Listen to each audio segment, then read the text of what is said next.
Welcome back to all of our 95 Network members. It is so great to have you in our network. Today, we have a very special guest that I get to have a conversation with.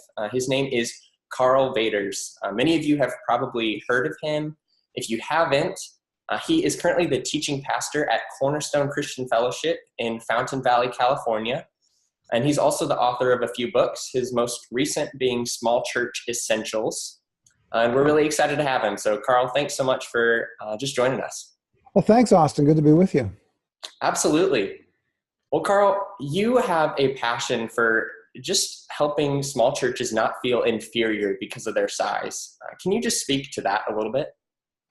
Yeah, well, as you mentioned, I'm in California. I'm actually in Orange County, California. So there's about 8 million people within an hour drive of my front door.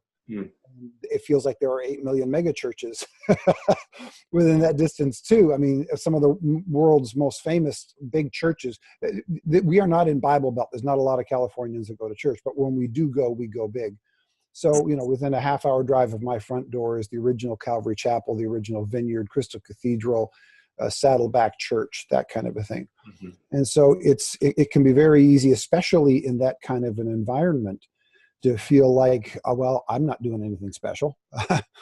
When I first started here in Crystal Cathedral, was running some of the biggest Christmas and Easter pageants in the world. Our folks dressed up in linen sheets from the bedroom didn't quite, compete with that.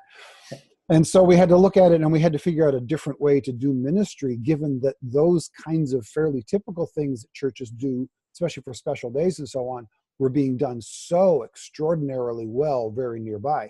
So we had to look at it and say, okay, the big churches do that really well, but is there something that we can do really well, not in spite of being a small church, but because we're a small church? And that tends to be relational.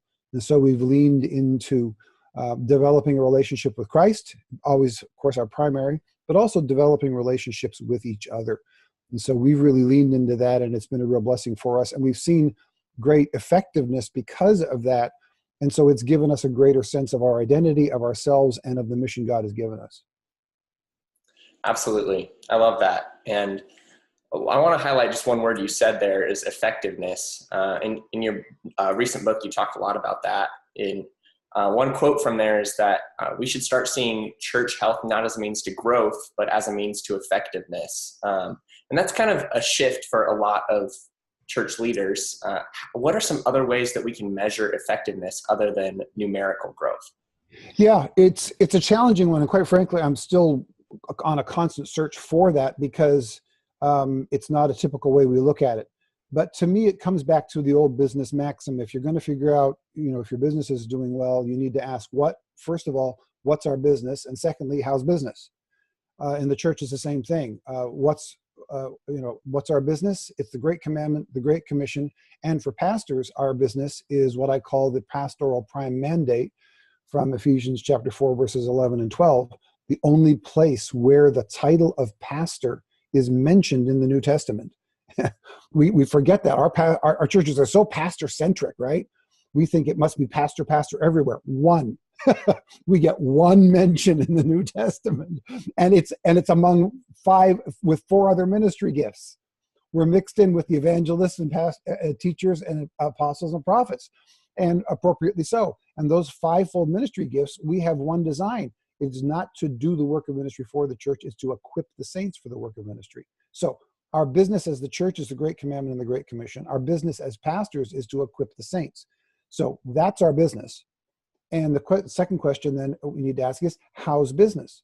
Now, one of the ways we measure how business is through numerical growth. If more people are coming to Christ and therefore there are more people sitting in our seats, okay, how's business a Great Commission? Great Commission doing well, and probably Great Commandment as well, because people don't show up in hordes to unloving churches. So we're probably doing well. But it doesn't necessarily come out that way for every church. There are a lot of churches who are doing the Great Commandment very, very well and the Great Commission very well, but aren't seeing numerical growth as a result of that for a variety of reasons. So we need to look around and we need to see, are we actually reaching people for Christ? Are they coming to faith in Christ, even if they're not ending up sitting in our seats? And especially today with the advent of the internet, there's a lot of opportunities for us to reach out to people who are simply geographically nowhere near our church. And there are some small churches that are really taking that very, very seriously. And people are coming to Christ all around the world from their church, whether it's putting their podcasts or their sermons online or doing other kinds of things through social media. And so if we're doing that well, whether or not the church is numerically growing, we've got to look at it and going, that's what our business is, and business is fine. And as a pastor, since our prime mandate and our business is to equip the saints to do the work of ministry, we have to look around and ask ourselves, okay, are the saints more equipped to do ministry this year than last year? Maybe the same number of them, but maybe they're doing more ministry this year than last year. As a quick example, just this past summer, we lost our children's ministries director. And she had only been in that position for a short time, so she hadn't had a chance to raise up someone else. We always work on, you're always raising up the next person to come in behind you. No matter how long you're here, you've always got somebody else who can take your place, at least when you go on vacation. She hadn't been long enough in the position to do that, so it's not a fault to her. But we knew she was about to leave. And so I looked at the 5 different things that we do as children's ministries department, and I prioritized them. I said, here's the most important thing down to the least important thing, from Sunday morning to our Wednesday night to taking the kids to camps and conventions. And then I looked at it and said, since we're not going to have a director, we're going to have a haphazard group of people for a while putting this together. What if we only did the most important thing and dropped the other 4? Because that would make us more effective at that one. And we did. We dropped the bottom 4, not permanently. Eventually, at some point, we'll bring them back in again. But for now, without a permanent, regular children's ministries department leader, we only take care of kids on Sunday morning while the parents are there.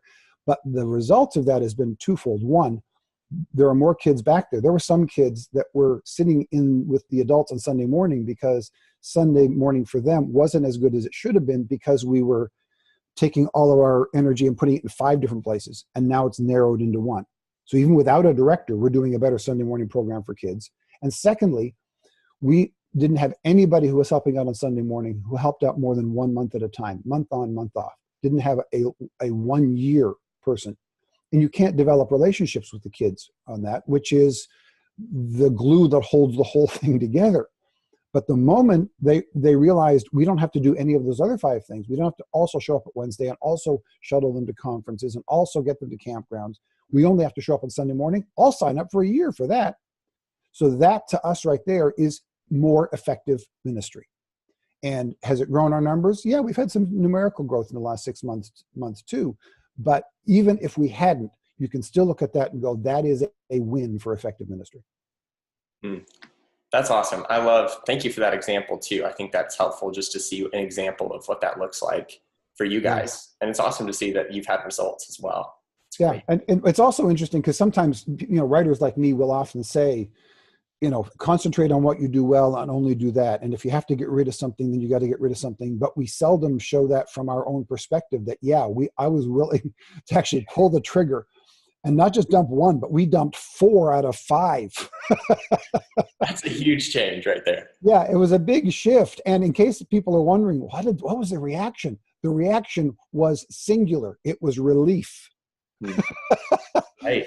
1, because they knew they were about to be without a primary leader, so who's going to take control of all of this? And 2, because the people that were volunteering for one thing for kids were volunteering for all 5 things for kids because they just had a heart for kids. Mm-hmm. So all of a sudden their schedule is going to be reduced, and immediately they could put a greater passion into that one main time that the kids gathered, and everybody was relieved, and everybody has now been stepping up in even stronger ways for it. So it's nice. It's nice when you try it and it works. I won't tell you all about our failures. I'll just tell you about the successes. Yeah, just the success. They're all like that, I'm sure. Yeah. Every decision I've made has gone that perfectly. Yeah. The joys of being a pastor. Yeah. There we go. Well, Karl, this is kind of on a little bit of a different emphasis here, this next question, but as a pastor, and especially in a small church, it can often just be difficult to introduce new ministry efforts for a variety of reasons, but often things come up and it's easy to think that, well, my church isn't big enough, this ministry isn't looking like what I expected, people aren't as involved as I hoped they would be. So what would you say to just pastors who are feeling some of those things and just don't feel like they can make changes or that they should because of where their church is at? Yeah, well, first of all, I feel you. I've been at my church over 25 years now. When we came, there were, on a big Sunday, we had 30 people, very discouraged. They had gone through 5 pastors in 10 years. And you can't build any momentum that way. And they had actually had a serious debate about having a vote to close the church. So, and our family came from a very difficult church situation right before ours, where I had seriously debated leaving ministry. So you have a church that's seriously debating closing their doors, bringing in a pastor that's seriously debating leaving pastoral ministry. There's a recipe for success. Yeah, that's quite the mix. And so what we did was first of all, I said, let's just slow everything down. That was the first thing. We live in such a fast-paced culture. We feel like if and all of the success stories are, we doubled in a year or whatever. And then we think we have to match that. And so that's where some of the frustration comes, is because it's supposed to be big and it's supposed to be fast. And I just said, you know what? Neither one of us has the energy for this. And I didn't say this to them, but I also knew, given that they'd been through 5 pastors in 10 years, it was going to be 3 to 4 years minimum before they were going to trust that I was going to stick around.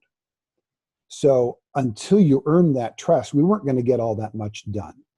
So, and they're hurting and we're hurting. So I just said, you know what? Let's just hug each other for a few years. We'll just get used to each other. We'll practice the Great Commandment, even if we're not ready yet to practice the Great Commission. We did. And it took longer than I expected. It was year 7 before I finally looked around and said, okay, we now have a healthy church, and now we need to be healthful. Healthy means we're good for ourselves. Healthful means we're blessing others. And but it took 7 years. So my main encouragement to small church pastors who are struggling or trying to figure out how to get people involved is there are no quick fixes to this. There really aren't. Anybody who promises you a quick fix, they're not lying. They probably had something happen fairly quick for themselves. And so they're reverse engineering that and trying to teach it to you. And there's probably some great principles in that. But most aren't going to have that kind of immediate success. I'm writing my 3rd book now. It's going to be tentatively titled, probably going to land on 100 Days to a Healthier Church. So that sounds like quick fix. Wow, 100 days and my church will be healthy? No, not to a healthy church, to a healthier church. In 100 days, you can move from -7 to -6, or +1 to +2. But you're not going to move from -6 to +6 in 100 days. I'm not going to say you're not. God can do anything, and we've all seen instances where he's done that. Right. But you're not going to program yourself from -6 to +6.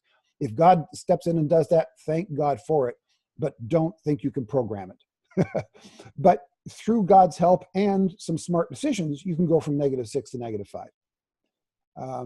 But it takes time. You've got to stay in there for the long haul. You've got to apply biblical principles over a long period of time. You've got to keep learning yourself. And you've got to be patient with people. When I got there and I ran into a handful of really stubborn folks, I made one decision. I'm going to outlove them and I'm going to outlive them. Yeah. And that's the only way to get there, as far as from what I've seen. Yeah. Absolutely. I love the contrast there as well between healthy and healthful, and just focusing on getting healthy first before you start focusing on being healthful. Yeah. I think too many of us, it's the Great Commission, so you can't ignore it. Mm-hmm. Too many of us, I think, front load that and are trying to use promotion and advertising to get people into an unloving church, maybe, or a sick church, or a toxic church, or a hurting church. They may not be unloving, they're just hurting. And when I came to our church, it was not unloving. It was a very loving church, but they were in massive pain from a decade of rejection by pastors. And if you brought somebody into that, they would just be wallowing in that pain themselves, and it wouldn't be any help to them. So we had to get to a point where we were going to be a benefit to somebody. It's like bringing somebody to a restaurant. If you've got an F rating for cleanliness, shut the doors. Right. Clean the place up. And we did. We had an F rating for cleanliness. We had to wait till we got ourselves to an A rating for cleanliness before we could open up the doors and bring new people in. Yeah. And that's what some of us have to do. If you jump into getting people in here, then you get frustrated. They come for a Sunday and then they leave and then you just get frustrated. Get healthy first. Well, I love that. And I think that this just gives a lot of pastors just a lot to think about, and just some next steps as well, just to start considering where they're at and where they could be, and some steps that they can take to get there. So thank you so much, Karl, for just sharing a little bit of your heart and just some practical steps that small church pastors can be taking. You're welcome, Austin. Good to be with you.